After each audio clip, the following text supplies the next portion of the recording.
Hey there, Para folks. Here's how to use console commands in Paralives. If you want to dig into the game's admin tools, you can access the command console or cheat console by pressing Ctrl plus F1 on your keyboard, or Ctrl Shift C if you don't have function keys available. To view all available commands, simply type help into the console's text box and press Enter. This will display a list of all the available commands in the game, ranging from cheats to more technical and debugging-related functions. If you want to check your current FPS, type FPS and press Enter.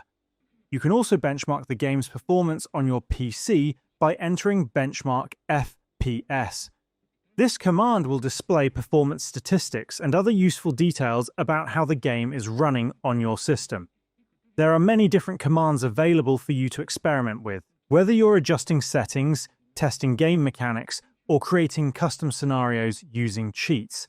And that's basically all there is to it. If this video helped, please leave a like or comment and subscribe to the channel for more straightforward guides. Thanks for stopping by, and I'll see you in the next side quest.